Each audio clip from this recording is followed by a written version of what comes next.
funny because when we start these courses, we get something like 30, 40 people, and then the closer we get to the end, it's like 2. And I'm one of them. And the imagination of the figure I'm meditating on is the other one. No.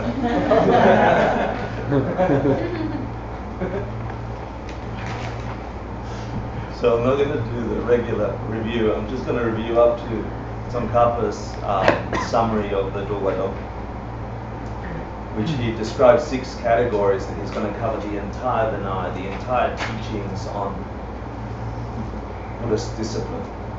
You know, it's just a reminder, we're going really deep into one specific aspect of the Buddhist teaching.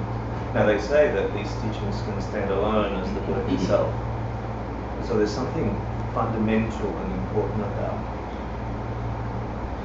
Dogwa or Vinaya. And we've done the first 3, and today we're going to do the last 3.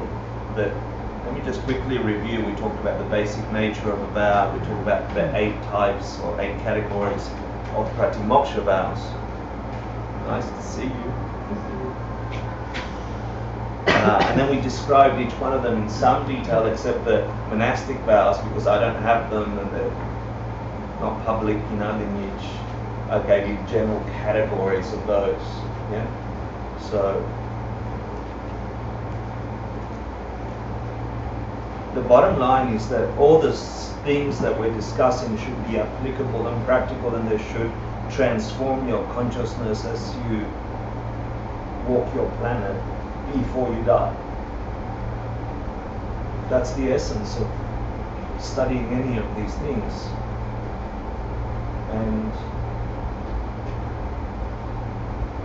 And today, because we're finishing Tsongkhapa's commentary on it, it felt important to highlight the applicability of these ideas, because you can look at them and we get lost in that outside world. I can do a list and I can remember numbers, but they don't mean anything if there isn't an application to your minute by minute existence on the planet. And for those of us who have the fortune to study these teachings or any other teachings of any other tradition or any philosophies, danger if we over-philosophize them and become numb to the effects of these things. It's like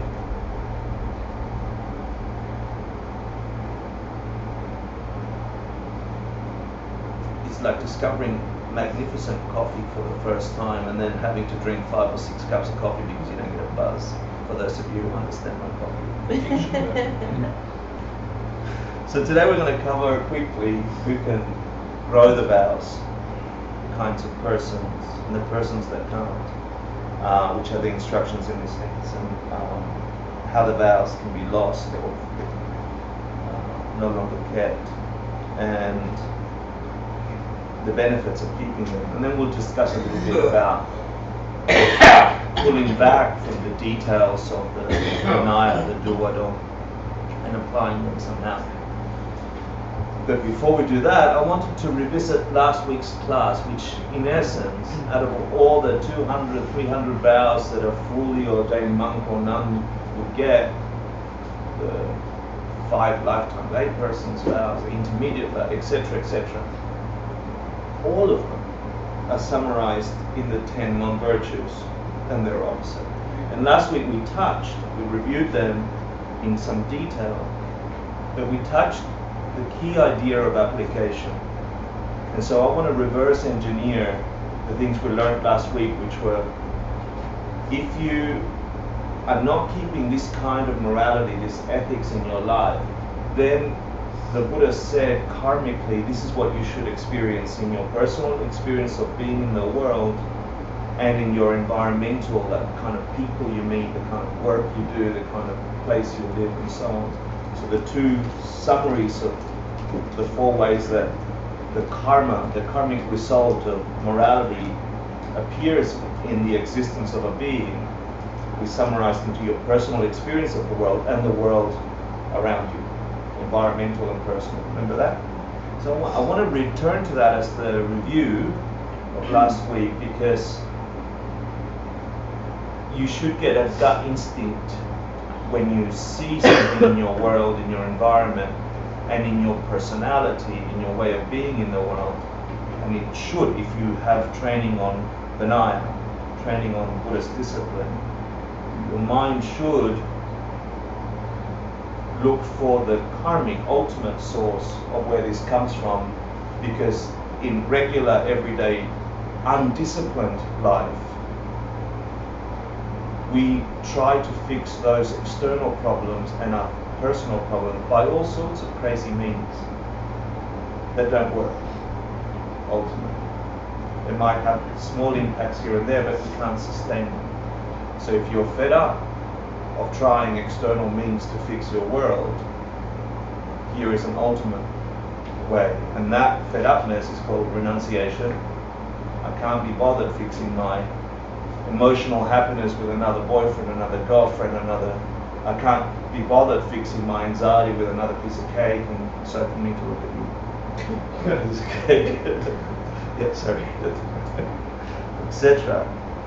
But if the world truly comes from us, if we project meaning onto the existence we experience, then the answer is in the way we hold our morality, our internal state of being in relation to this world.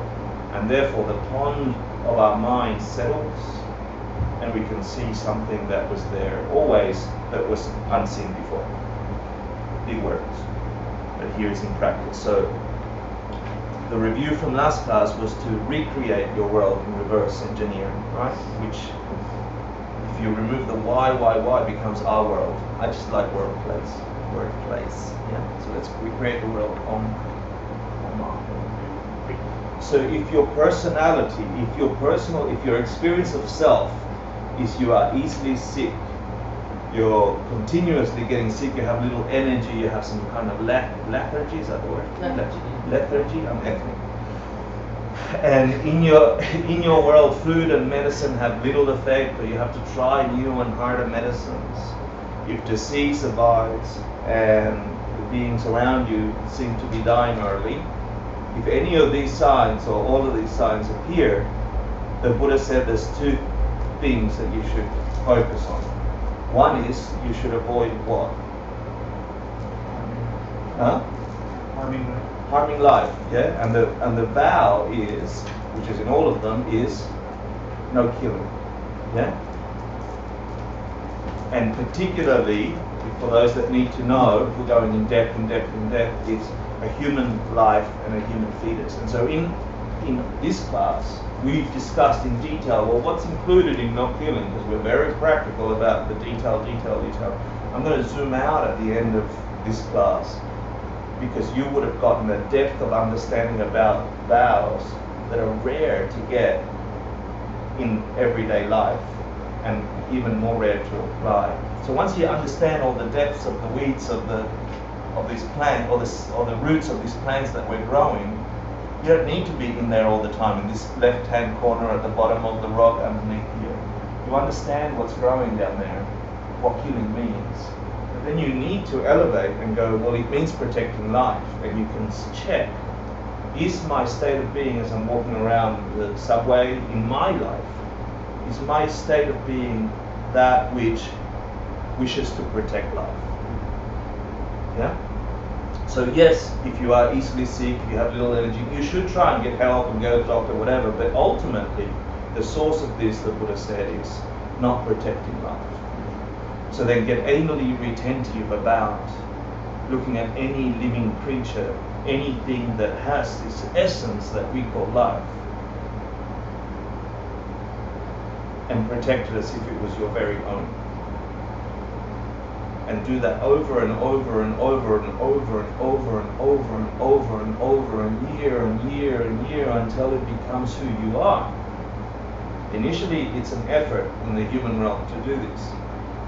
You do it so much that you are that thing, that the impulse is that. Yeah? So that's one. And then if you notice that you don't have enough, that you struggle to get by, that whatever you do have, you have to share with other people against your will, unhappily, right? If there's an affliction about it, if there's a discomfort about it, And if food is scarce, or the crops don't work, or food's easily spoiled around you, what's the Naya say is the ultimate source? Huh?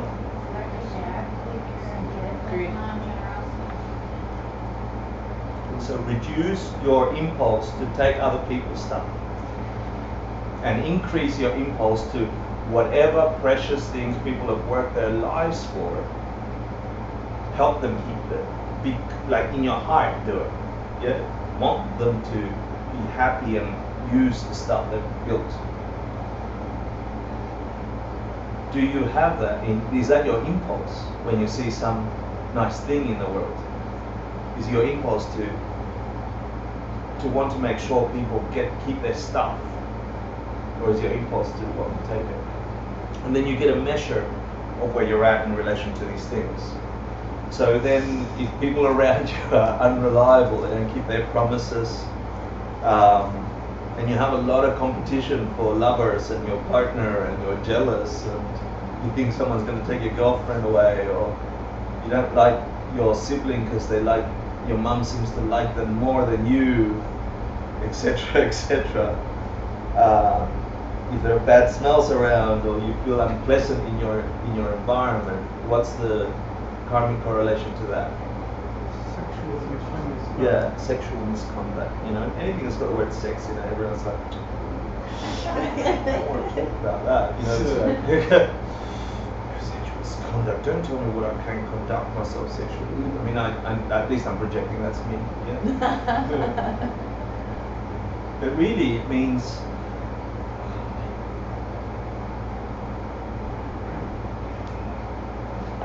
what is to have that sexual energy? What is it to have?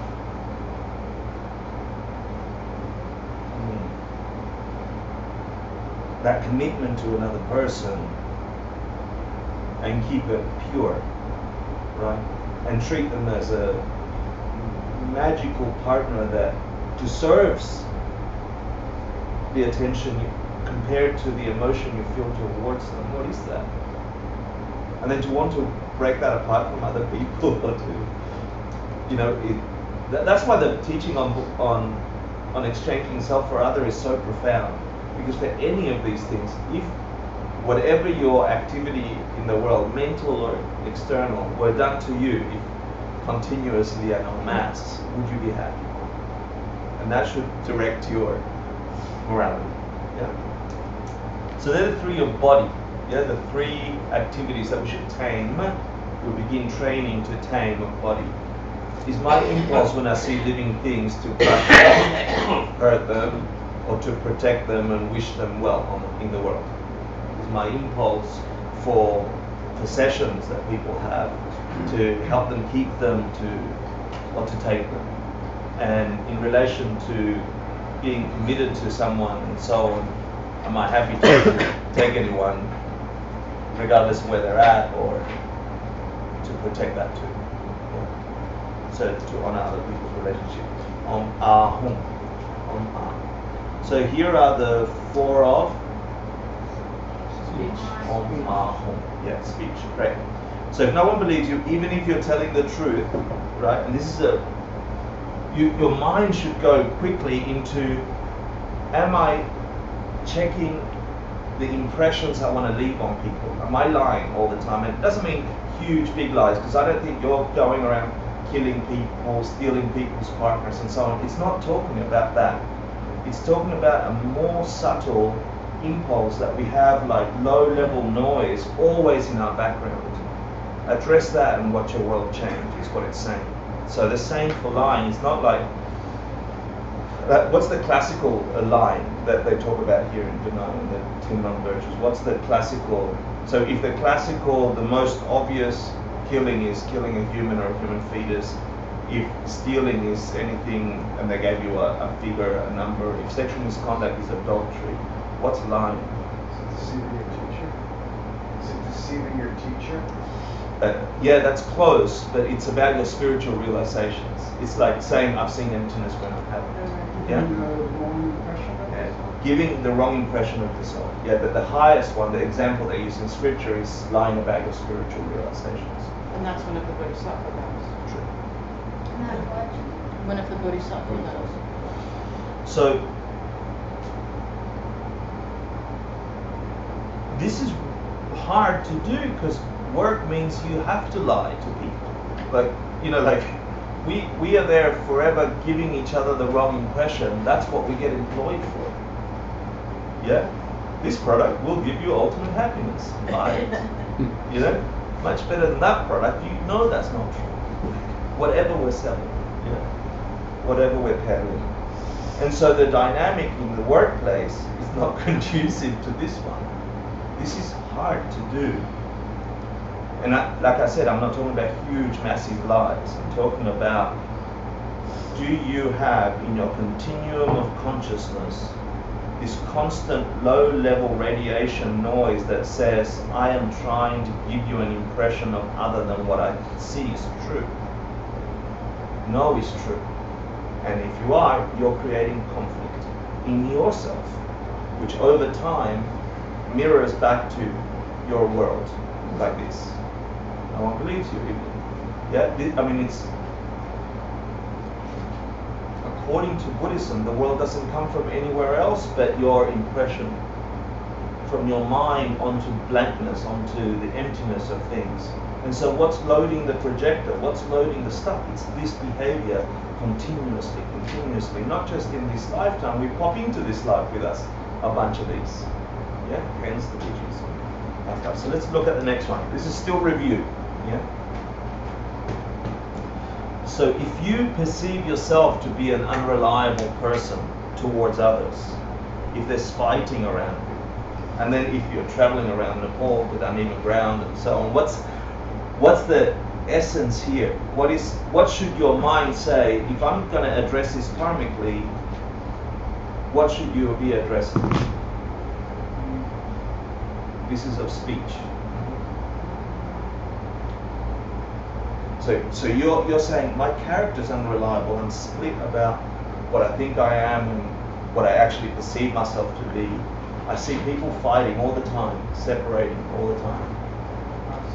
Divisive talk. Or Divisive gossip. talk. Yeah. So then the subtle low-level radiation behind your intent, behind small words, are to don't like her as much as you like me. Yeah? Or my friend, sorry, I keep looking at you with cake and divisive talk.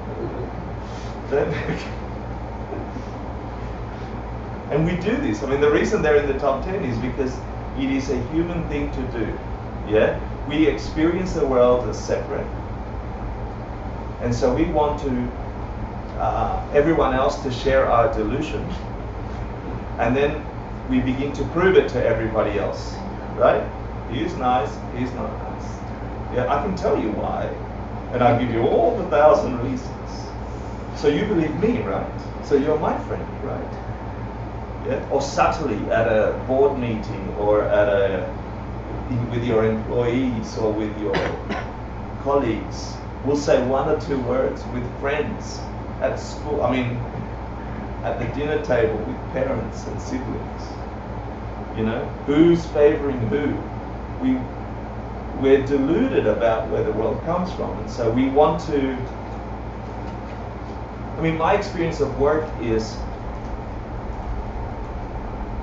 if I don't like someone because they did something bad, right? I need to start then going around convincing everybody else how bad that other person is, until I get more and more allies on my side, right? We do this all the time. And I question, why would I need to do that if I'm certain that other person's not so good? Why the hell do I need your approval and your approval and your approval? And unless there must be some doubt in me, right? There must be some doubt that I need to collect more and more allies on my side of the truth. Because I mustn't be sure. Or because there's a possibility that I might be wrong. And that's too much for the mind to fathom. Hence the practice of meditation and shamatha. Because if you have the will, if you have the capacity, if you have the training, then you would look at this disconnect that is this world of duality we're in, and you would look at it straight in the face and with some training you know where it comes from, and you persist with your view regardless the appearance. I'm digressing, I apologize. If the jackhammering in New York, the fighting around, the noise, I mean, today I had this a lot, you know, there was a truck parked outside our apartment, and there's this, I don't know, this person didn't want to let go of the horn, you know. And instead of me feeling any kind of empathy towards them, or they must be frustrated, or the first thing that came into mind wasn't, oh, they must want to get to a hospital. It wasn't that. You know, it was an annoyance. I wanted to throw things out the window. I mean, I did. You know, it's like instant impulse. I've been practicing these things for a long time.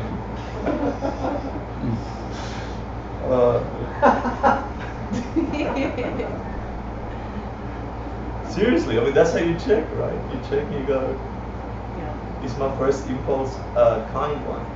It wasn't. Which, you know, tells me practice. You should practice. Because throwing something at them won't fix it. You know, it'll get rid of the 3 dozen eggs that I've got in the fridge. But,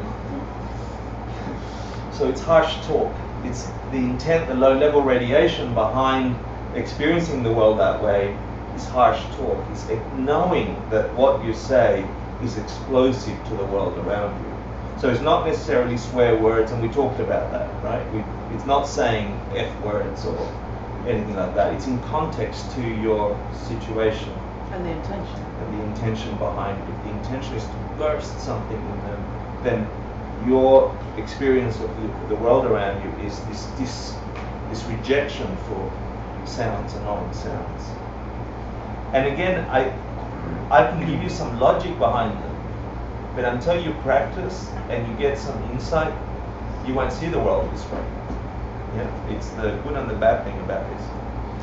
If no one listens to you, if there's no value in what you say, if you perceive that people aren't valuing what you say, it doesn't matter how much you say it or how much conviction you have. Yeah, if you lack confidence, things don't work out. There's no leisurely places, etc. What's the solution karmically? How do you re-engineer that? Huh? Good. Idle talk. No one listens to me.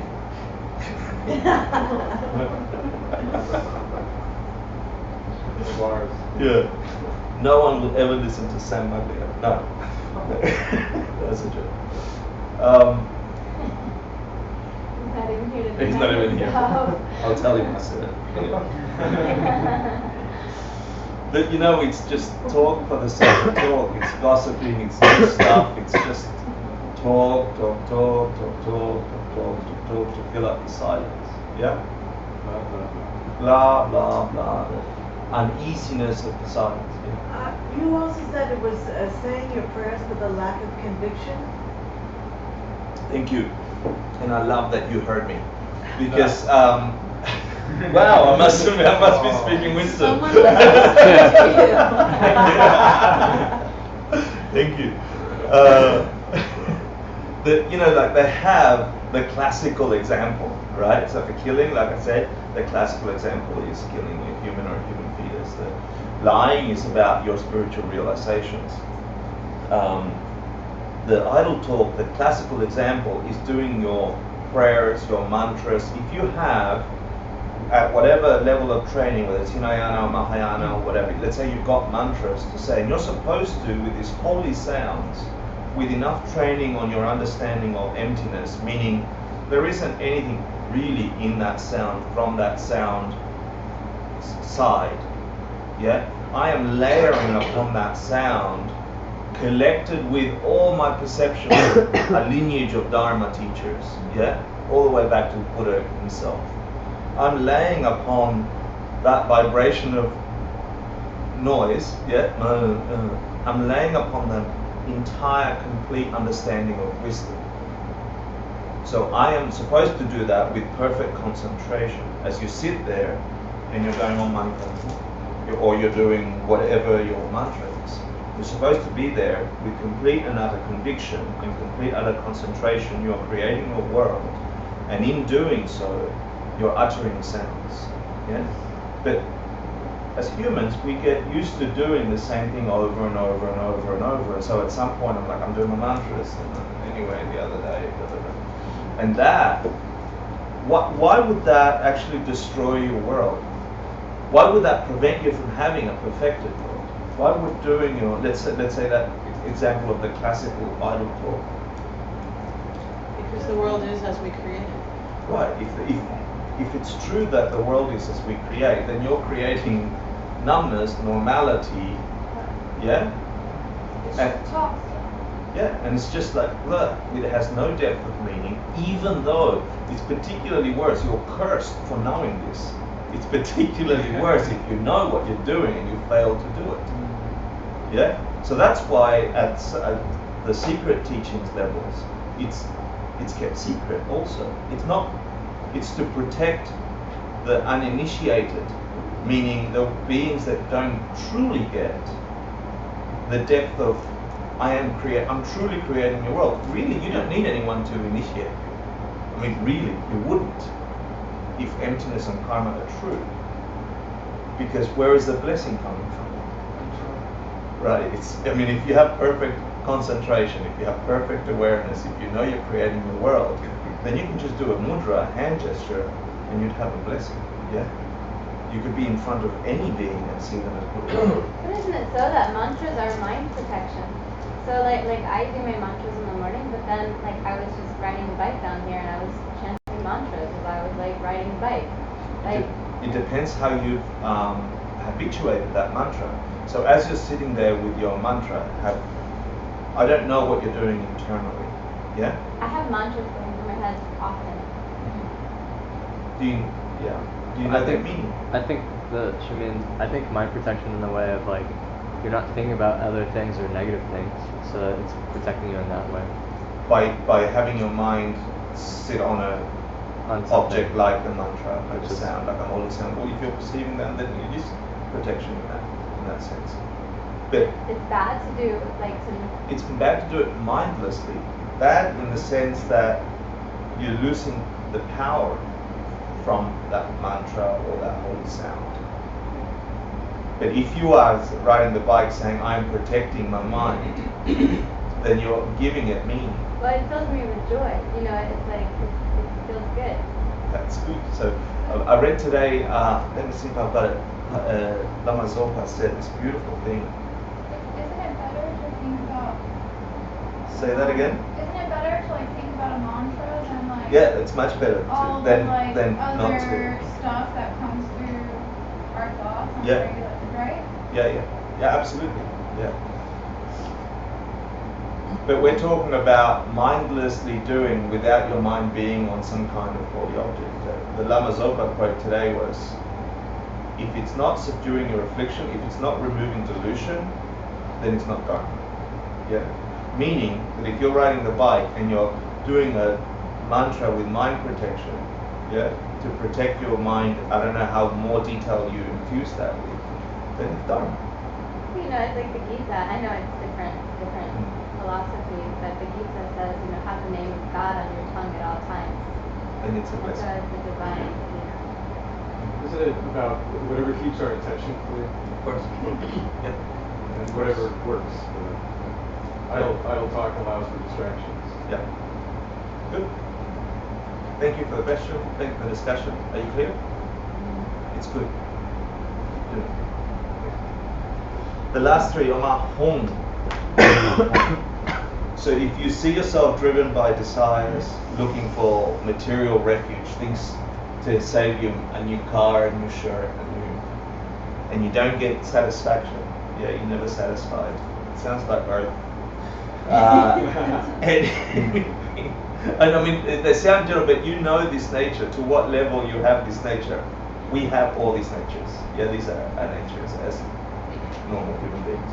But if you have this to an accented view where you see it as taking over your world, as driving your world, then what's the answer? Karmically, what's the re-engineering? What should your mind go? If I want to stop just being pulled by desire after desire after desire. And, Decrease envy. coveting other people's things. Yeah. Right, you should in fact give. Well, you should also be looking at rejoicing at other people when they get what they Right. work really hard for. Because it's hard to get things in this world. Yeah. And instead of saying, I wish I had that, or I want that for me, just sit every now and then and look at people having things you wish you had, like hair, and be happy. Well, this is mudita. And be happy for them. Like,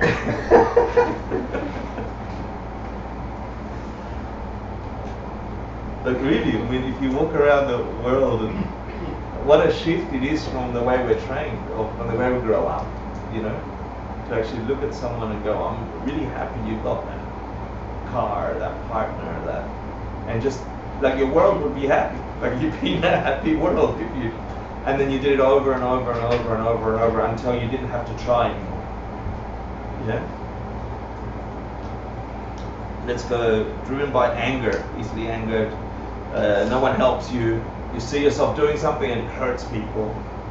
You have this appearing in your world over and over. You live in a world where there's more and more wars, or it seems chaotic. What's the karmic correlation?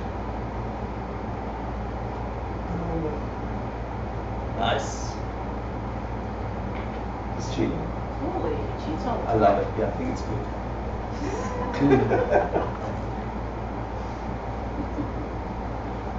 Look, and the first, I'll share with you before we finish. The first thing I saw when I saw these correlations, I'm like, these people are crazy. What are they talking? Now it seems completely disconnected. I don't understand why war would come from ill will. Like, what is it? But years of training gets you to see how subtle, small impulses of your consciousness stay and multiply in your awareness. And collectively we have these. And then collectively we experience a world that physically really looks that way. Yeah? So it takes practice to internalize these. And you need to get to a point where you've given up on trying anything else, called renunciation. And then you say, well, I'm trying a different way. It's at some point you'll come to a place where you say enough is enough of working this way around the world, because I get the same results.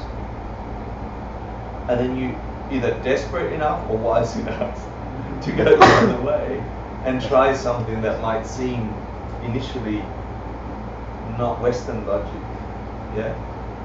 And then the more you do this, the more you wake up and you see that there isn't a single way to look at this dynamic experience we call life. We label it this world and these people and so on, but really there's nothing else but the movement of your mind in relation to this thing we call the world.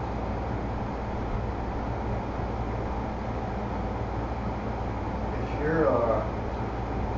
you're wanting to rejoice in other people's positive, and you're practicing, like you said, walking around, trying to rejoice, what would be the karmic cause for success? Because it can't be to try. Yeah, it's so nice. Why not? Because that would just produce more trying. How do seeds grow? Do they stay small? So then you have A lot of trying. No, I mean, really. No, I know. It's a good question. It's a really good question. I'm trying to figure out. So the way to rejoice is to rejoice. The way to rejoice is to rejoice. At some point, the way to be is to be. At some point, yeah. But you have to go through the motions. So, for example, who plays a musical instrument here? Who like? Yeah. Okay. Who's tried to play a musical instrument? Like, yeah. If it's a guitar, if it's a set of notes or a scale, you pick up. For me, it's the flute, saxophone, right? Some people piano, guitar. You try a chord, and for the first time, it's so awkward, and you You can't do it. Or a soliloquy, you know, you want to remember a soliloquy for a play or something, you can't do it. And then you try, and you try, and you try, and you try, and there's something that grows in the trying that turns into, you don't even think you're doing chords anymore, you don't even think you're playing things. You're now focused on a completely different level of, you're now in the soliloquy, you're in the intonation and the meaning, or you've forgotten that you can remember the entire passage, yeah? Or if you're playing a set of chords in a sequence to get to a song, you're now focused on the way the melody works rather than are my fingers in the right place in the chord, and so on. So that all I can do to not answer that question properly is by giving you an example of reality, yeah? And the reality is that the seed is never the tree, but at some point it changes and you can't tell when. It's always the seed, it's always the tree, it's neither, it's both. It's never the trying, it's never the result. Like nothing, if you analyze it, you can't find cause and effect. In science, in the world, you can't find this touching this. You know that atomically, you know, like there's no, but it does. So then you have this dual experience of life. All I know is that you try and you succeed. You try and it grows. You try so much that it becomes no longer trying. The experience of it is enough for me to have an answer. Under analysis, it's unfindable. In meditation, it's perfect. Like when you're in meditation, there's no words to describe how those things are. That's the best I can not answer that. Can I say that, because this is, I mentioned this earlier, this quality, mudita, sympathetic joy, is also known as one of the four immeasurables. It's one of the Brahma Viharas. And that's because it is one of those qualities, you know, with karuna, compassion, loving kindness, and equanimity. So it's up here for a reason, you know. Thank you. Can I answer that? Yeah. I mean, wouldn't the cause just be you helped others succeed? And to know what success is just by getting others. But he's saying I've got to try, I've got to start trying, yeah? Yeah, but what you experience as success, wouldn't that just be what you caused others to succeed? Yeah. Like success. It's the the result definition of like your, success is of you knowing actually seeing yourself helping others. That's what Geshe says too, right? He says that, you know, you like if you're gonna help somebody, you don't actually have to see them getting what it is you're trying to help them with. The karmic seed comes from you having the imprint that you've helped somebody. Yeah, but I think he was going at the problem of free will. At what point do I start something that wasn't there before, right? And how does it turn into something else? I figured that's what you were asking. Yes, the answer is that, but he's saying if I don't have the seeds to want to help someone, how does that turn into anything other than wanting to help someone? But it's true, it's nice answer, nice answer, yeah. I think just lastly, there's something inside the soul, whatever it is, that compels us to do these things. There's a dissatisfaction, there's a wanting, a yearning. And I think the more we do these things, the more we listen to them. And it emerges and rises up. And it makes us larger than the rest of the world. Nice. David, you got a few answers? Yeah? You must have tried a lot. Thank you for asking. It helps me to think about it. So the number 10, right? If you, and this is interesting, right? Because ignorance tells us I don't think that the way I live my world has anything wrong in it, and yet my experience of my world isn't fully right.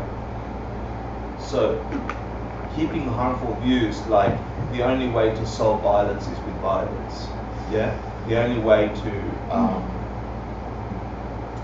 have something is to take it. This is what it means to keep harmful views, because if you analyze those views, you're only ever going to get from harm more harm, from taking more taking. And so it's actually the reverse of what you should be doing. And the human impulse, which is if you hurt me, my natural instinct is to hurt you back. And that's the last thing I should do if I want no more hurt to come. And so keeping harmful views seems to be a human thing, an animal thing. as well. So if you see yourself living in a mode that causes you to hurt,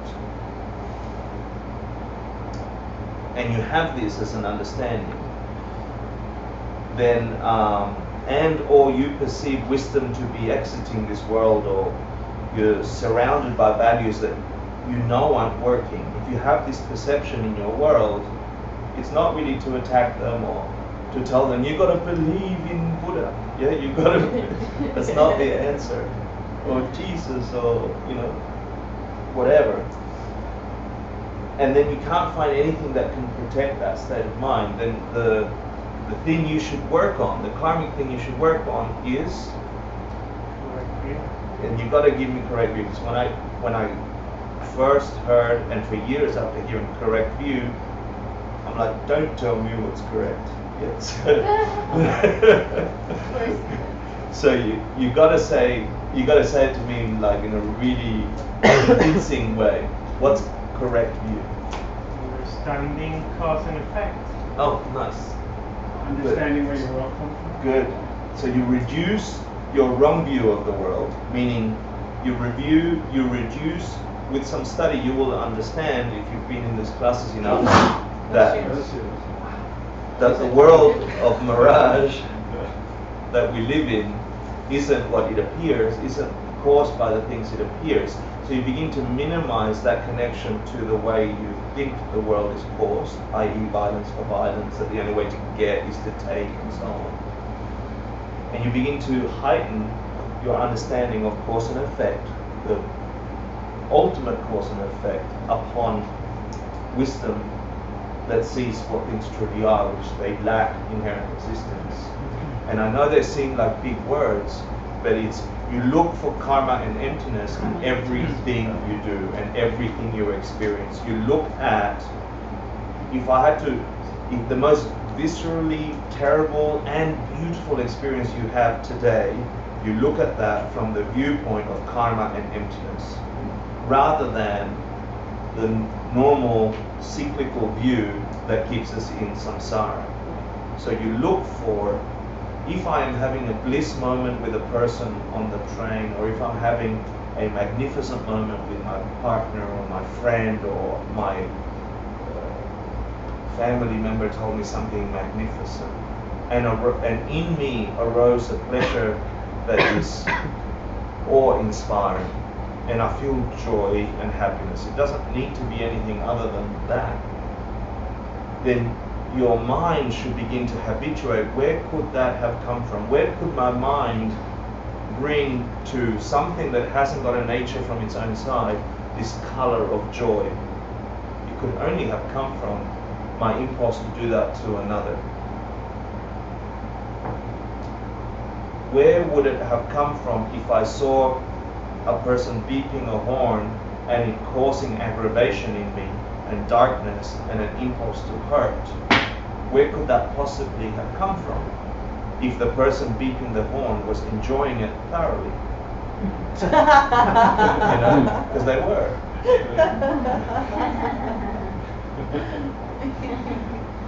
So why did I not? And why did they yes? Because it doesn't have that nature of whatever I felt it had. And it didn't have the nature of whatever he thought it had. Because if it did, we must both feel that nature from that thing, if it held that nature. Therefore, it's empty of being an annoying sound. It is empty of being a pleasurable sound. That's all it means. It's not brain surgery. But it's difficult to get our heads around because we're not used to thinking that way. And so upon a moment of dislike or upon a moment of pleasure, you habituate your mind to look for ultimate causation, which is, it comes from me. Therefore, that quality is still in me. The quality to dislike, to punch out, to make horrible sounds, to be annoying, and it should instantly tell me to do the opposite of my instinct, which is to get the eggs and throw it at him, which would cause more aggression. So the instinct will keep me locked in samsara. The wisdom tells me, I know, despite myself, it doesn't come from him. My anger cannot come from him or that sound. I look for it with enough training. When you're at peace in meditation, you habituate this as a truth because you're not angry and you're not super, so you look at it until you understand it, and then you use that understanding when someone annoys you with a horn. And you begin habituating that in practice and practice and practice until you only see the world that way. And so there you get correct view, so you increase your correct view and you decrease your wrong view. And then your world should change from people all around you beginning to make peace. And this is the measure of your efforts. The measure of your efforts is the world around you and your experience of yourself in it. And So we're all doing a terrible job, right? well, it depends, What if this is, we're talking about Gaza and Israel, is that what you're saying? Syria, and the dollar. And It depends, when you burst a pimple, it comes out a little bit for a long time, and then the last splatter, it's a massive explosion of vomitous goo, but then it's clean. I don't know. It could be. Or we're doing a terrible job. But what it should do, it should tell you instantly, make peace. When you see that, where am I not making peace? Where am I at war? Where do I hold conflict? These teachings tell you, if you really want to solve the world, you solve your world. The world. So that's the summary of class 6. Sorry. And then, but it's important because this is the essence of all of Vinaya. The essence of all of Vinaya is the discipline to tame your mind from the crazy, impulsive reaction which would cause you more pain, and remove the shroud of illusion that says, what I live in is this way, it's not that way. I can prove it to you in 3 seconds. You can prove it to you in 3 seconds. And then to have the discipline of mind to stay on course despite the onslaught of the opposite coming at you from the world. Am I talking cryptically? Yes, sorry. No, that's not great. at all. It's good. I feel like I'm talking cryptically. For me, it's fascinating to watch my brain do it again and again and again throughout the course of the day. Be irritated, be annoyed, make a judgment, do something, and just to see it and be like, I did that, I did that, I did that, I did that. And it's exhausting work, absolutely, but it's fascinating because the actions stop, and then it's just you watch the mental shit, and then eventually the mental shit stops. And then eventually you're no longer planting karmic seeds. Not like that. Right. Yeah. Awesome. To keep beginning again. It really helped when you said it's karma and happiness. That was kind of a hook. I could Nice. carry that throughout the day. Nice. That's it. You have a trigger. Then here are some quickies to speed up the result. You do it with tremendous intention and your best understanding of emptiness. Wisdom. Yeah? So your intention, which is 90% of karma, you do it with intent. You intensify. You trick yourself to intensify your intention. So for example, I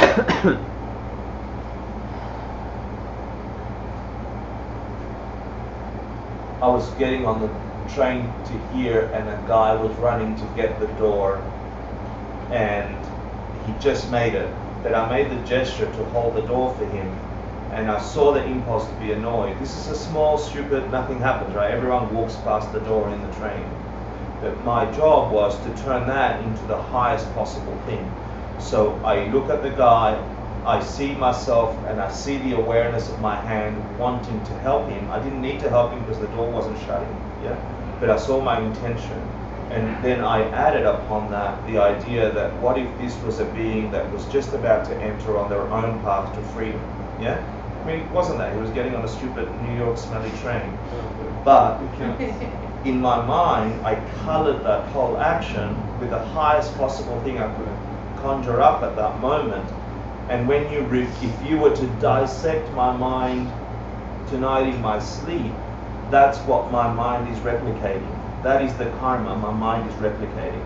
Because it doesn't tell what it won't remember. That part of it will remember there's a smelly train, but part of it will remember it was a magnificent entry into a wisdom that would free him from samsara. Yeah? And those moments help for you and for him.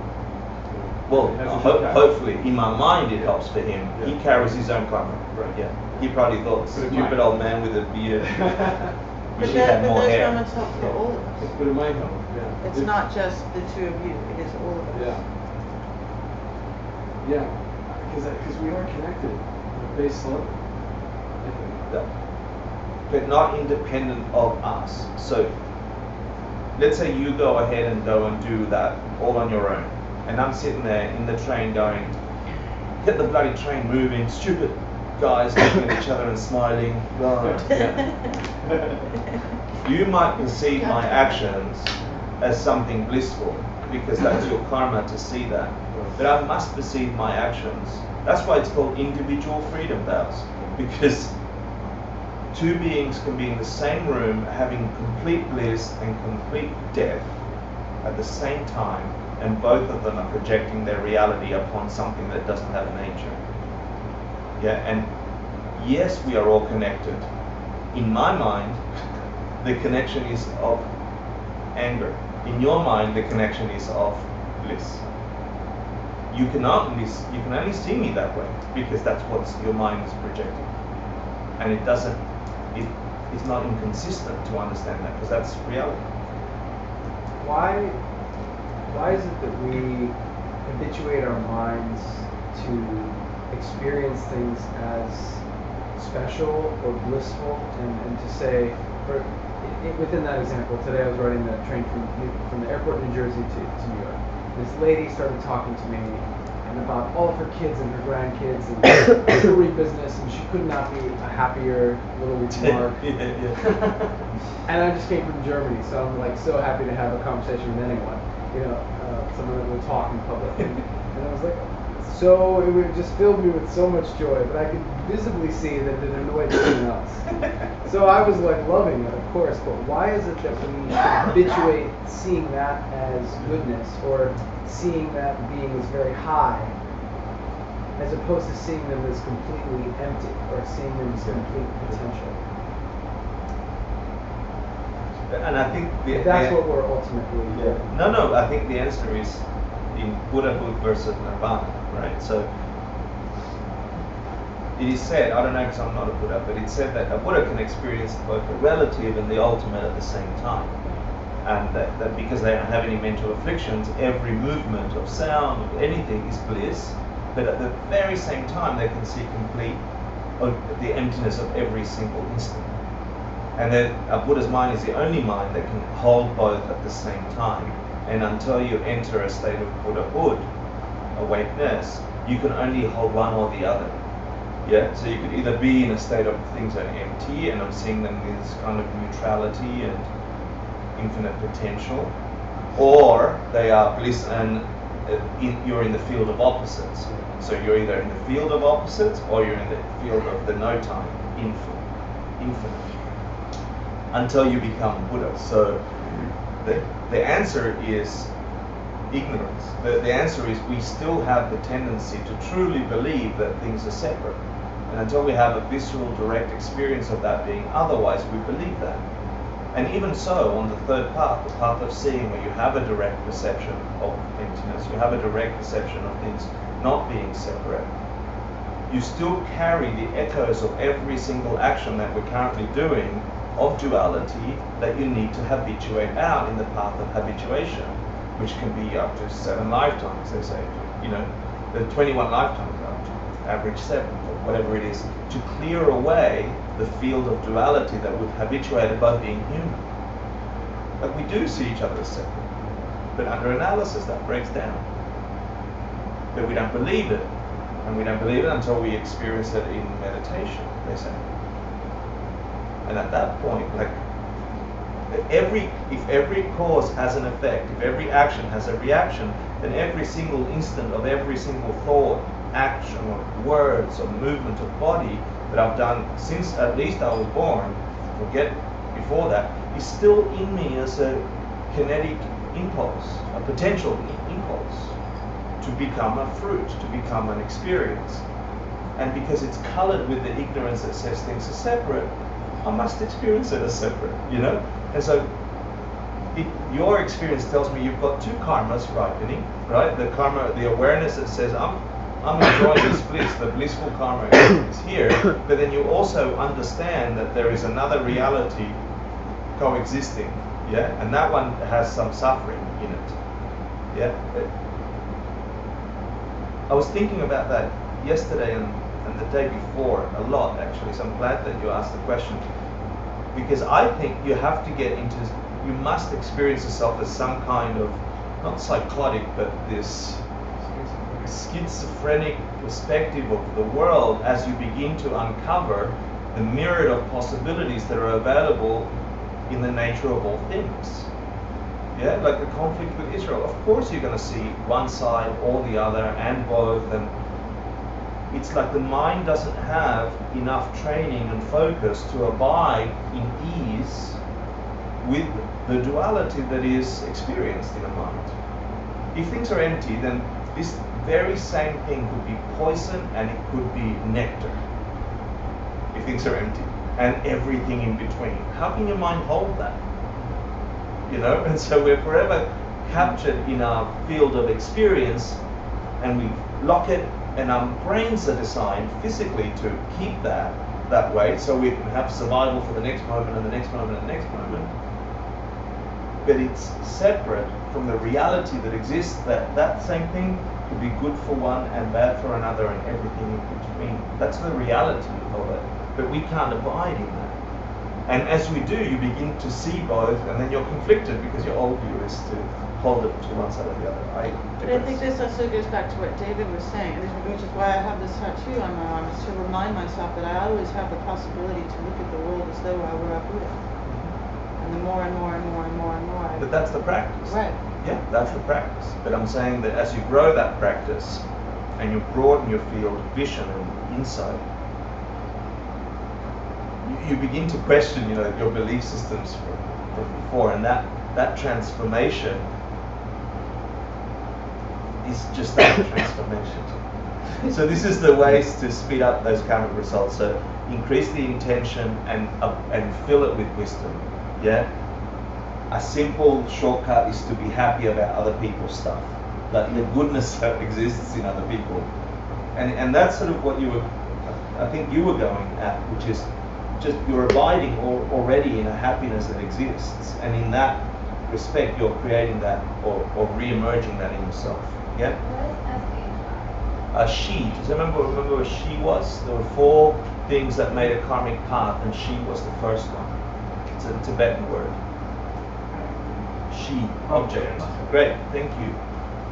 So the object, you focus on the object, you make it powerful. So a way I could have improved the she of the guy that jumps into the train was to think of him as a Buddha connecting with me to help me get that realization, rather than some schmuck who needed to get out of samsara.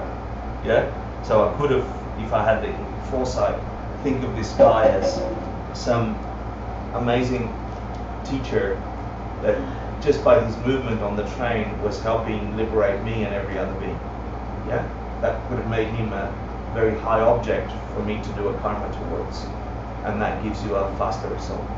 And lastly, practice the 6 perfections, which we'll learn in the next course. So now, I'll do very quickly this, and then we'll have a quick break. Who can grow the vows? And it's male or female 10. 10 is Tibetan word which means foundation, which means an appropriate body and mind. And I didn't research the Vinaya in depth. I've got a superficial, people study this for years, and then debate about it in the evening, and then come to deep realizations about what these things are. So I'm going to give you the skim of the skim, yeah? But the beings that can take it, take these vows, in other ways, that the vows can form to give a result, that the intention to keep protecting life and telling truths and so on can result in something meaningful, or any of the pratimoksha vows we talked about, the one-day vows, etc., must be a male or female human to be appropriate 10. Who cannot be a 10 according to the Vinaya. And here's a quick list. Do you remember the mandala offering? How many continents there were? Remember, we do a mandala offering. How many continents? 4. How many subcontinents, according to the cosmology in the Abhidharma Kosha? 2 on either side of each of the 4. Okay. So the replicas. So it's, a continent is round. The subcontinents are round on either side. A continent is square, and the replicas are square. So we live in there. Do you remember the name of the continent human beings live in? Zambuling. Yeah, good. Thank you. Which means kerplop. Yeah, because there's a wish-fulfilling tree dumping jewels into an ocean. But on the other side of the galaxy, on the other side of the universe, in the northern continent, it's called Unpleasant Sound. That continent is called Unpleasant Sound. And there are beings there that are human, but they live a fixed lifespan, unlike us who have an unfixed lifespan. And their fixed lifespan is 500 of our years, according to the Abhidharma Kosha. And a few days before that expires, before those 500 years, they hear an unpleasant sound which announces to them they're about to die. And their garlands melt and so on. Beings in that land cannot take, because they don't have enough renunciation, because they're living in pleasure until the very end of their life. So that's one. They say impotent persons, but it's really about lacking male-female energies. You might be able to help me here if you have any insight about the people that are not 10 that can't take Pratimoksha vows, because he knows more than me. Or cannot engage sexually. Neutered peoples, and there are 10 listed in this Vinaya, that 5 male, 5 females, of how the sexual energies that move through your body are somehow altered or missing or damaged through either an accident or a birth and so on. So beings that don't have this are unable to maintain and hold the intention and grow that Pratimoksha vows.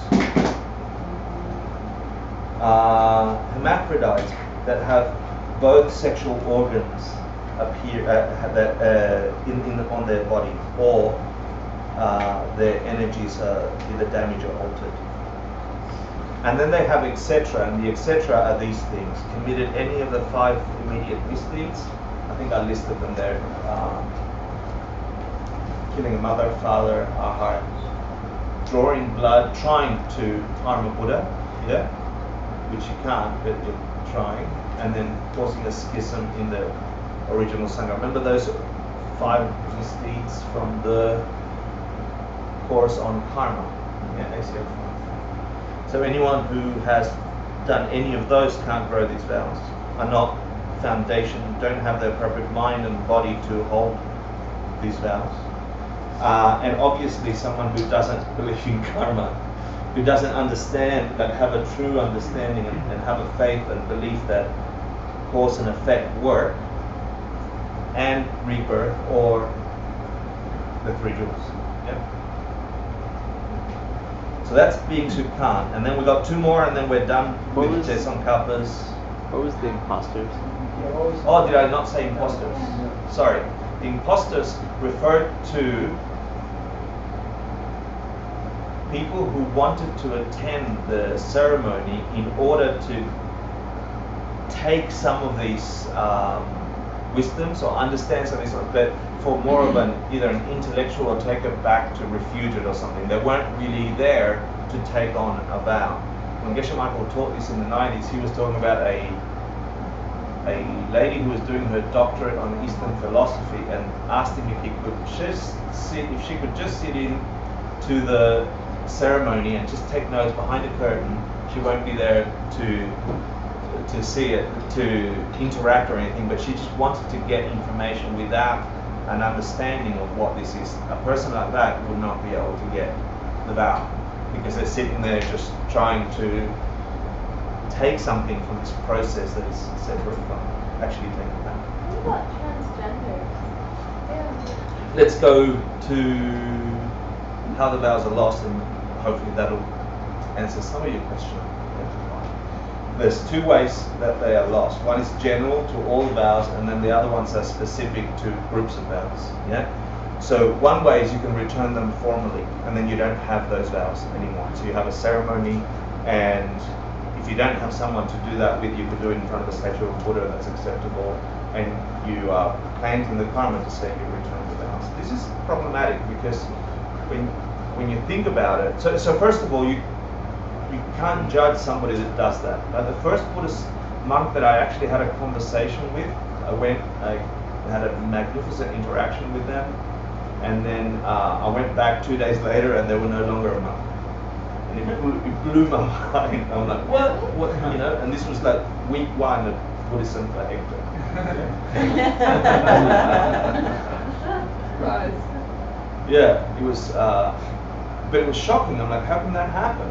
And the more I studied on Vinaya, you think about what it is to take vows, right? Your prime motivation is renunciation, which really means you have some faith, some conviction, based on understanding and experience that the way to get out of suffering in this world isn't the normal way of looking for happiness in this world. It's not buying another car, it's not getting another boyfriend, it's not trying all these things. They might give you a result. I'm not saying that's not a way to get some happiness. But ultimately, a renunciation that nothing truly works in this world, that things break down in this world, is that you're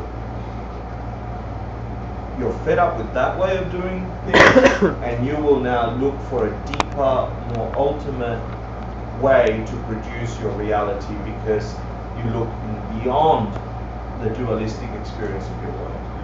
So a renunciation that says, okay, there is something else, and you base your understanding on wisdom, and you base your understanding on karma, and at some degree you like, I'm fed up with that way of operating in the world, I'm making efforts in this way because I understand that things don't have a nature on their own side, and that I am producing my reality through my actions. If that's the motivation that's taken about, I don't understand how you can give that back, yeah?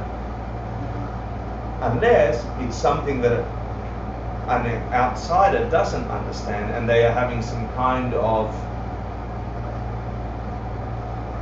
the classical example that I've been taught here is that they have to learn some humility, or their teacher tells them something, and it's another karma that they're working on, a being is working on. Or circumstances change. Yeah, I don't know. But anyway, that's... You're just not ready. You're just not ready. Well, the thing is, if you took a vow with the right motivation, then you can't... You know what I mean? Like, if... Yeah. Or you get scared. I don't know. Unless you think the world is going to save you by getting another car or getting, I don't know. Where's your renunciation? That's my question.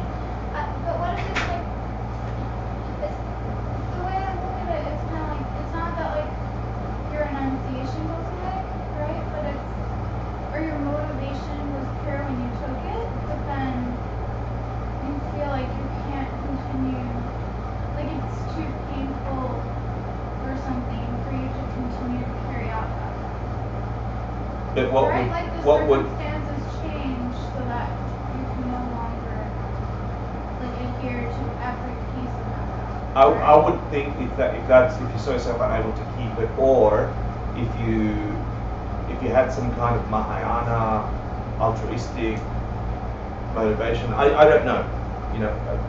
I'm just saying that's what comes to mind in my dilemma with any of these vows, like with lifetime layperson's vow and so on. For example, the other way that you can return them is, or that they go away, is if you die and move on. Yeah.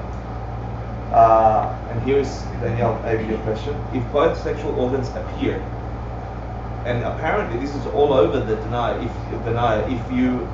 If you're a female and all of a sudden a male organ appeared on your body, then you naturally lose the vow. Oh, I don't understand why is that? Because it says it says all beings have a beautiful, so it doesn't matter whether you're a little bug or an animal or any sort of thing. You actually have the potential to attain beauty. You're saying all beings have Buddha nature. with a nature. Yeah. Yeah, So yeah. the way they actually have a nature to attain movement. Yeah. It's different timing, but I understand. I know. I had an issue with this one as well, and the next one, which you'll see, will answer your question. But all I could get as an answer from my teacher was that there is something in the male-female sexual energies that if they are depleted or something is damaged in them, then in this life you can't. Yeah, they hold a prati-moksha vow. I'm confused. Maybe I don't understand what prati-moksha vows. Why is the sexual energy so important to taking vows and keeping that? I don't get it. And it's not sexual energy as in sexual desire energy. We're talking about the source of male energy and source of female energy. Okay. So we're talking about clear identity. I have written down clear identity.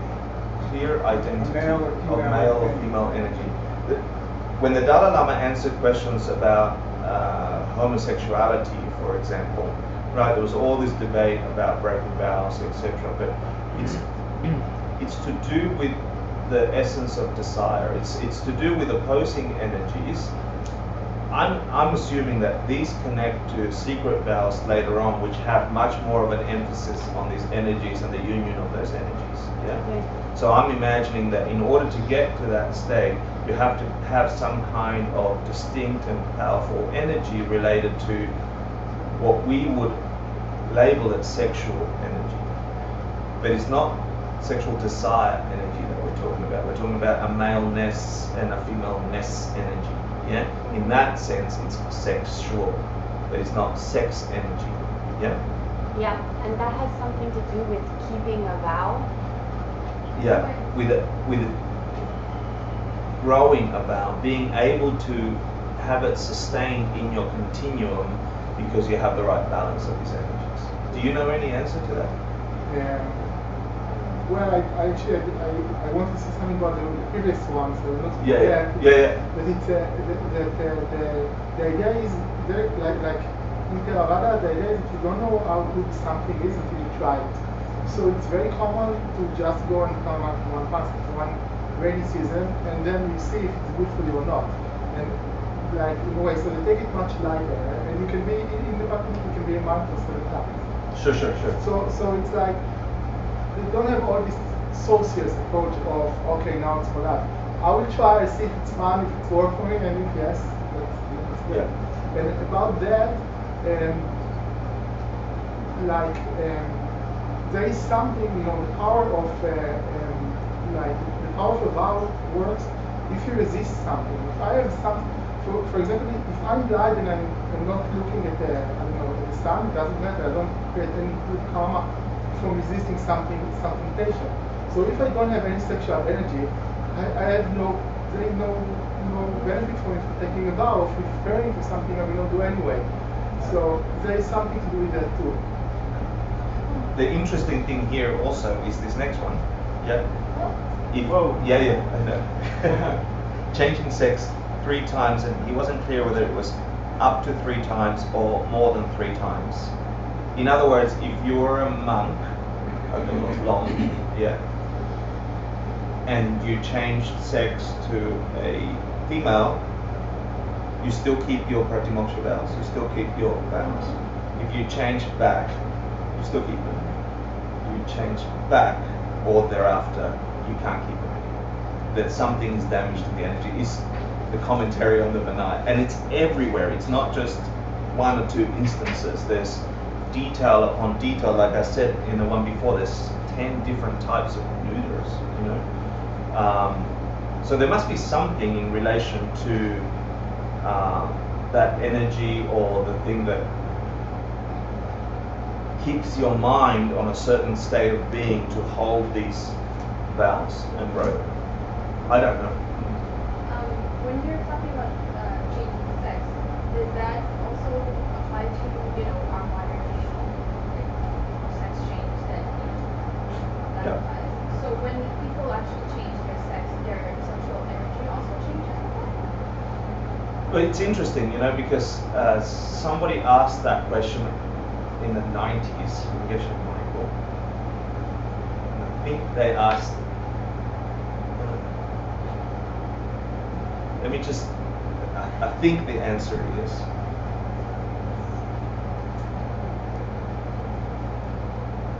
Whatever the energy was at the time you took your vow, yeah, that's the energy with which your vow grows.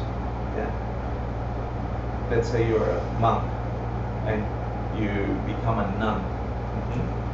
All of a sudden you get all these extra vows, right? Because nuns have way more vows to keep them in relation to that energy. Yeah? And the answer is yes, they take on those vows naturally, which means the energy must change. Yeah. Do you know an answer to that from scripture? No. That's the closest I could. I just, from my close experience from friends of mine and my students and who are transgender, they would definitely say that yes, the energy changes. Absolutely. When Ishimaru was pressed on this in the 90s, he says, you know, these energies, you might call them hormones in this world.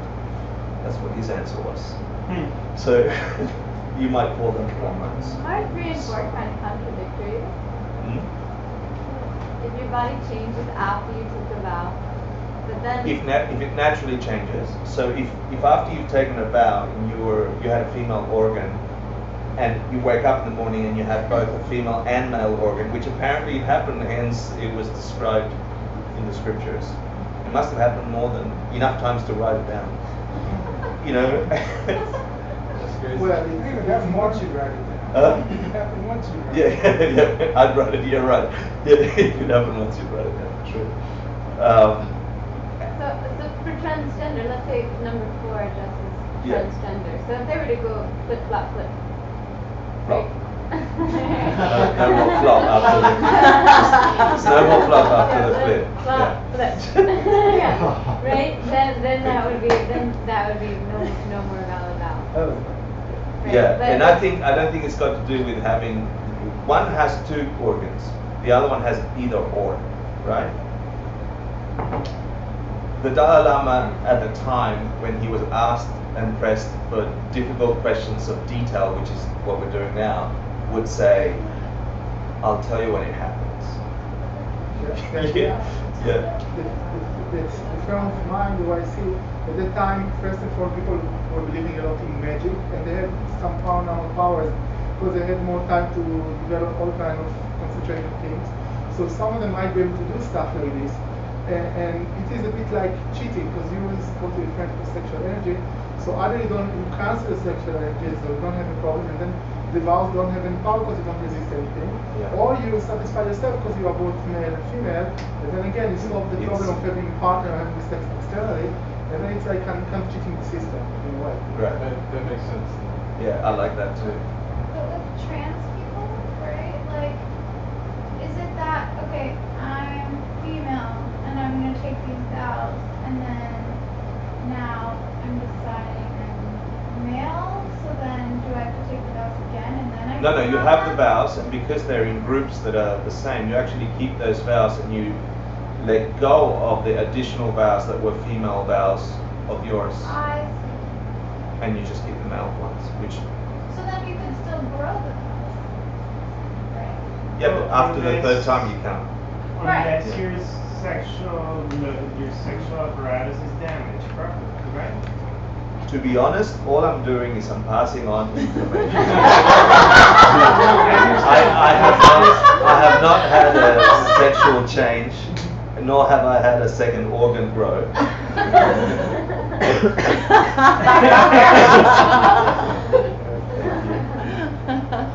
I would love to have heard this conversation. Yeah, and there was a lot of laughter, and there was a lot of, but there is something. So we've gone. Remember, I was starting at the beginning. We've gone deep into the roots, right?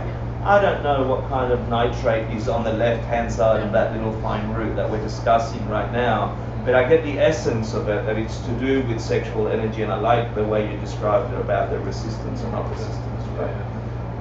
And for practicing being kinder in my world, sharing my world, and so on, it's enough for me, yeah? And I don't know much more detail than what I'm sharing with you in relation to this, yeah? I think it's a different sector of like the practice, because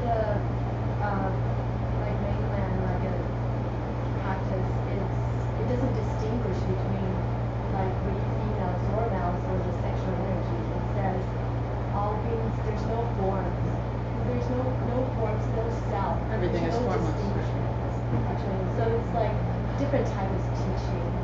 So I feel like you know, if you're gonna follow this kind of teaching, there's a ways for you to like, I guess, practice to attain Buddhahood. But if you go with the other one, it says no distinction between all things. There's no self, right? If you have no self, there's no way you can distinguish between the different energies because it's all like emptiness. So it's different. The way how they practice it. So when you say mainland, where do you mean? Like there's different. This is Mama, so mainland for like in China, mainland China. Yeah. And that's the Zen. They practice more like Like Is Zen, is yeah. Heart Sutra Zen or is it it's Zen, right? Yeah, Because Heart that is the Heart Sutra is Yeah, emptiness is but I form, think form the is no emptiness. self is relating to, at the end of the day, you won't be able to find male or female energy from its own side, but you do acknowledge that there is a male-ness and a female-ness. Like you have to acknowledge and accept that there is a human and an animal. Ultimately, there is no nature of animalness from the animal. There's no human. So in the Heart Sutra, where they say that there is no form, no sound, no smell, no taste, no touch, no ear, no nose, no tongue, no body, no force of sense, it's referring to ultimately when you dig, you can't find it. But the fact that we do experience it as different, that's karma producing that experience and acting towards that experience in relation to the way you are experiencing. Understanding that nothing hides behind it, that it's empty, is how you change that karma. So I'll refute you in saying that yes, there is no self, there is no male, female from its own side, but yes, there is an experience of male and female. And if the Buddha had to say that there are monastic vows that apply to female energy and monastic vows that apply to male energy, then he must have said it for a reason. Yeah, I mean, as much as I like your but also in like other sects of teaching, sectors of teaching, I have heard like it doesn't really matter like the mantras or the sutras and mantras anything. Like there are people who just like can attain like actually the enlightenment simply based on like reciting a Buddha and like I don't know who's the figure, but a Buddha's like name for their entire lifetime. So they don't have to attain any type of like understanding or study the scriptures, nothing. Just based on the pure conviction and like reciting that one single mantra, it's like 6 words long, for their entire life and just like practice all this, just like practice giving, practice protecting life, and just recite that 6 words every day. I think it's because all the karma they build up over like their entire lifetime and just like practice that compassion. It's true, it would be because of the karma. Because otherwise anybody that recites those things, like we would all be enlightened. So ultimately I think there's no distinction, like to the ultimate. Yeah, ultimately when you're at the level of emptiness, there is no distinction. Yeah, but until you get there, how do you engage? I think you engage in. I think they said there's I don't know in one script I read, not scripture, maybe it's a scripture says there are like hundreds of thousands ways like Buddha comes to earth and teach people in different ways, depends on their like karmas. Absolutely. And to kind of lead them into just like see beyond the everyday life and understand there's something that we're not seeing. It's outside what our senses can perceive. And then depends on specific karma will teach you to realize that.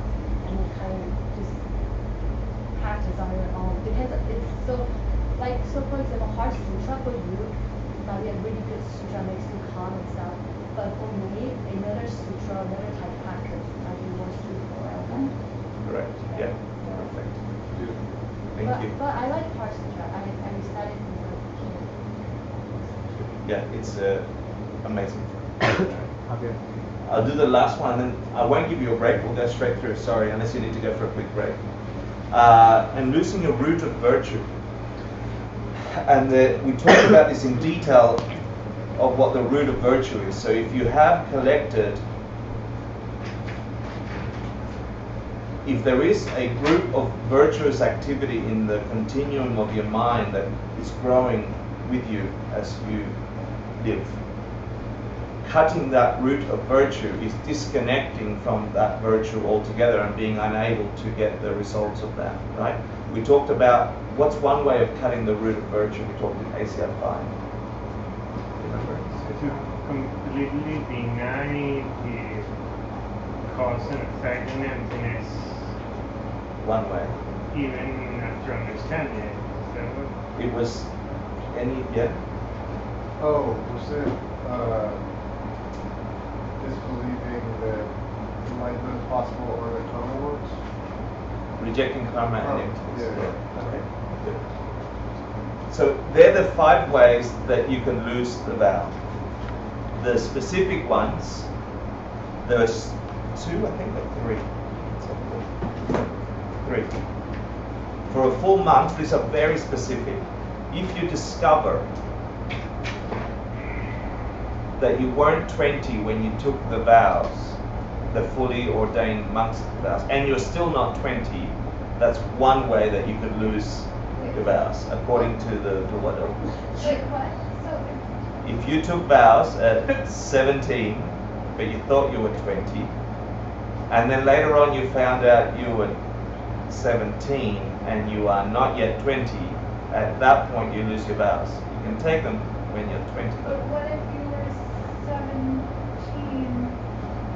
Hold on, 1 second. So His Holiness took all of these vows before he was. But he knew he wasn't 20. That's That's the first condition. He knew you weren't 20 before being 20. He knew he wasn't 20. He didn't need to discover it. No, I'm really just. I'm not sure that he took the full monk's vows before he was 20. I think he had to. I think he was designated to be the Dalai Lama and the reincarnate Lama of the previous, but I'm not sure when he took his fully ordained monk's vows. He could have taken any of the other vows, but the full ordained monk's vow, it's worth looking at. That's a really good point. Yeah. But there's only 3 things in the specific courses that Jason Karpa's lineage describes as being a way you can lose your vows, which is the lineage that the Dalai Lama guards. Right. So he would know this. Yeah. So, You'll be here in November. if you were 21 though, when you realized that at 17 you took fully ordained monks vows, you're okay. Yeah. But what if you're 20 when you discover that you took them when you were 17? You're still okay because the 20 counts the 9 months in the womb. That's right.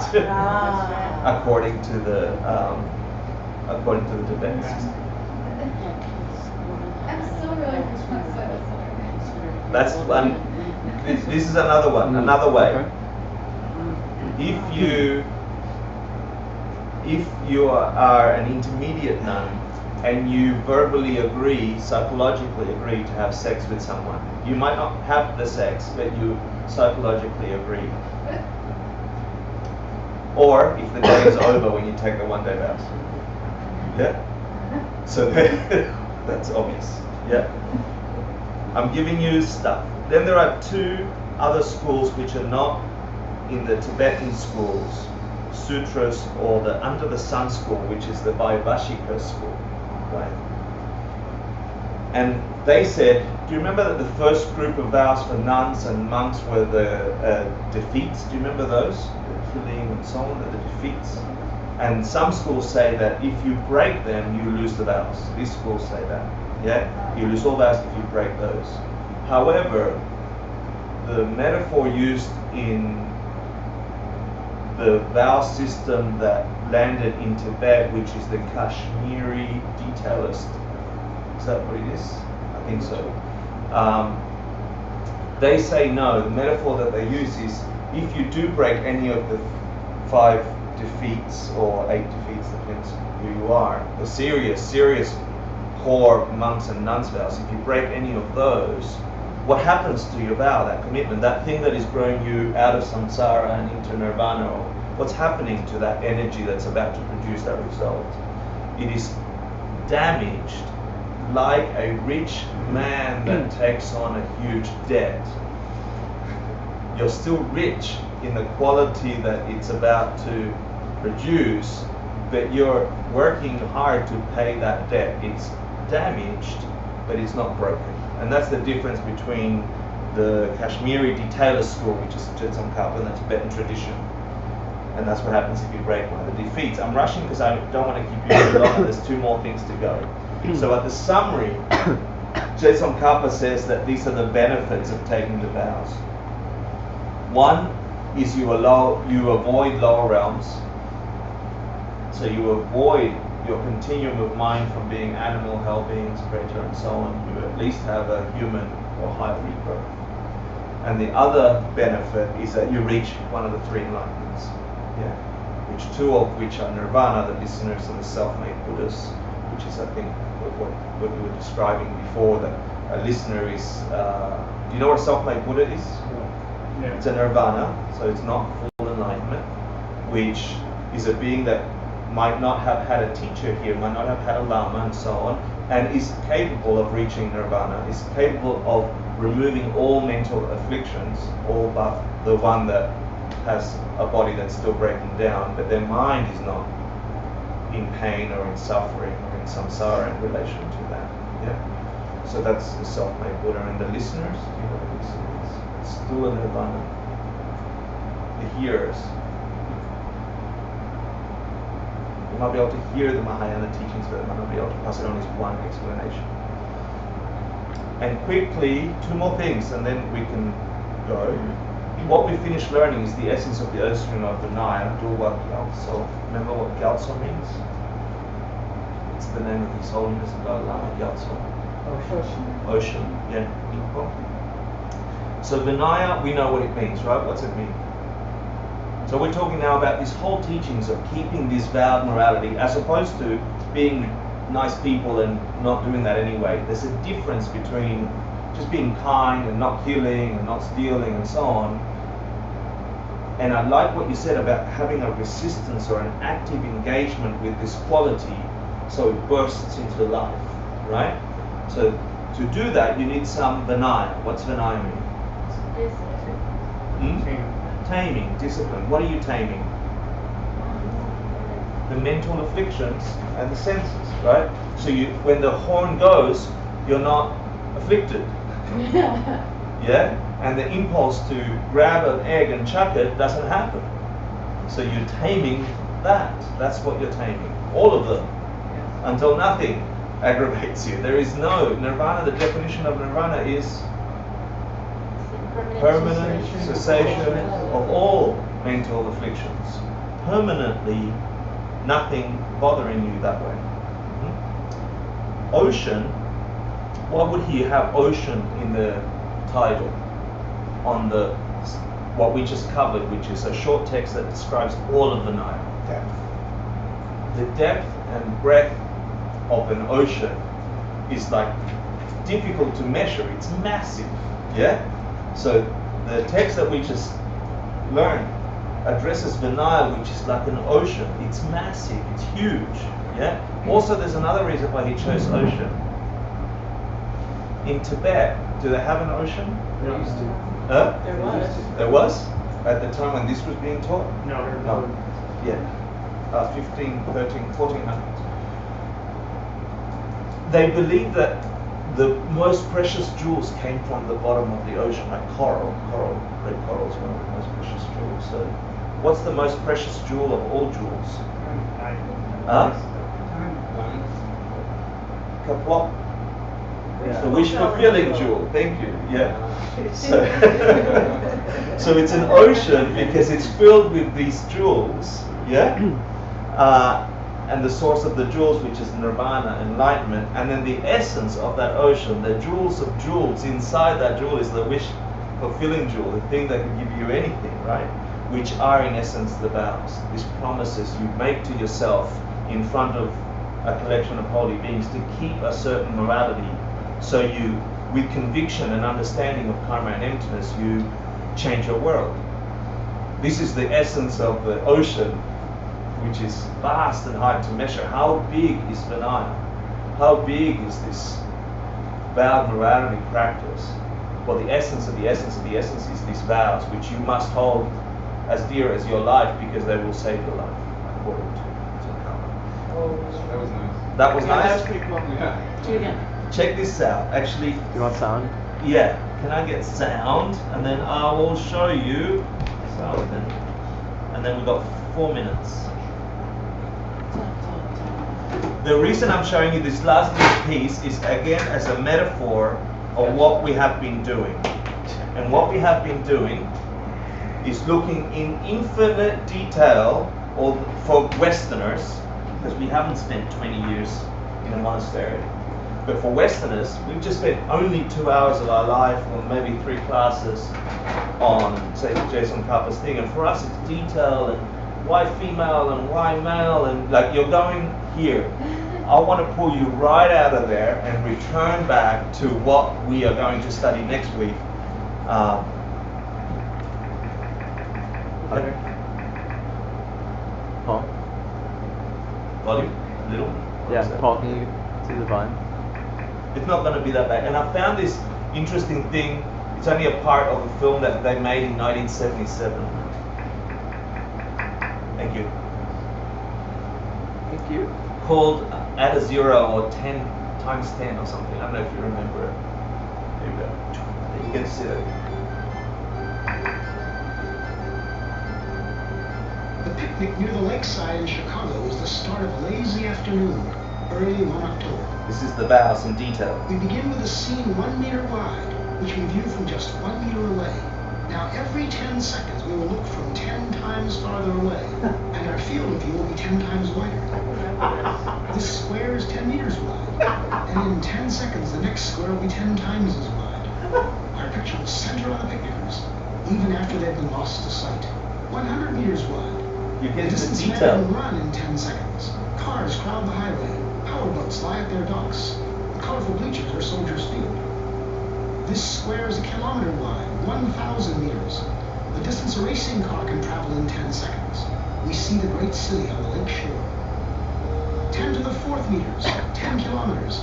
The distance a supersonic airplane can travel in 10 seconds. We see first the rounded end of Lake Michigan, then the whole Great Lake. 10 to the 5th meters. The distance an orbiting satellite covers in 10 seconds. Long parades of clouds. The day's weather in the Middle West. 10 to the 6th, a 1 with 6 zeros. 1,000,000 meters. Soon the Earth will show us a solid sphere. We are able to see the whole Earth now, just over a minute along the journey. The Earth diminishes into the distance, but those background stars are so much farther away. They do not yet appear to move. That's it. That's all I wanted to show you. So don't forget the big picture. Yes, we're looking at individual vows. Awesome. We're looking at details of individual vows from 1977, from a long time ago. But it's applicable today to the world, to the whole picture, to the big thing that is your life. It is your life on this planet.